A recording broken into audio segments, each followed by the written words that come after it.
Cellphone டவரால புற்றுநோய் பாதிப்பு அதிகரிச்சதோட பெண்கள் குழந்தையின்மையால பாதிக்கப்பட்டிருக்கிறதா ஏராளமானோர் ஆட்சியர்கிட்ட புகார் கொடுத்திருக்கிறது பெரும் பரபரப்பை ஏற்படுத்தியிருக்கு.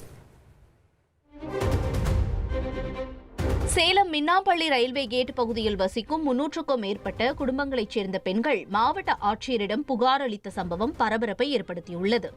செல்போன் டவர் அமைத்ததால் ஒருவருக்கு மட்டுமே இருந்த புற்றுநோயானது பலருக்கும் அதிகரித்துள்ளதாக குற்றஞ்சாட்டியுள்ளனர். செல்போன் டவரினால்தான் பெண்களுக்கு கருமுட்டை சிதைவு ஏற்பட்டு குழந்தை பேறு இல்லாமல் தவிப்பதாகவும் பலரும் பகிரங்க குற்றச்சாட்டை முன்வைத்துள்ளனர். எங்களுக்கு ஏற்கனவே டவர் இருக்கும் போதே இன்னொரு டவர் வச்சிருக்காங்க ஒரு 20 அடி தூரத்துல. அதுல ஏற்கனவே எங்களுக்கு கேன்சர்ங்கிறது ஒரு ஊர்ல எப்பயோ ஒருத்தருக்கு மட்டும்தான் இருந்தது. இப்ப அதிகபட்சமா எல்லாத்துக்குமே இருக்குது. ரெண்டாவது குழந்தை இல்லாம நிறைய பெண்கள் ட்ரீட்மெண்ட்டுக்கு போறாங்க. நானே ட்ரீட்மெண்ட்டுக்கு போனப்ப எனக்கு கருமுட்டை சிதைவு ஏற்பட்டது. ஏன்னா உங்க ஊருக்காரங்க எல்லாத்துக்கும் இதே ப்ராப்ளம் சொல்லி தான் எங்களுக்கு ரிப்போர்ட் வந்தது. எதனாலன்னு பார்த்தா அந்த டவர் ஆளானதான் எங்களுக்கு இப்ப தெரிஞ்சுது.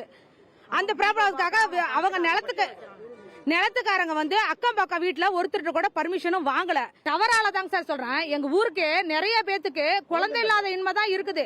அதிக ட்ரீட்மெண்ட் எடுக்க போனாலும் பக்கத்து வீட்லயுமே நாங்க டெஸ்ட் பேபி தான் குழந்தை வச்சிருக்காங்க. அவங்களும் குழந்தை இல்லாம இருந்து ட்ரீட்மெண்ட் தான் எடுத்திருக்காங்க.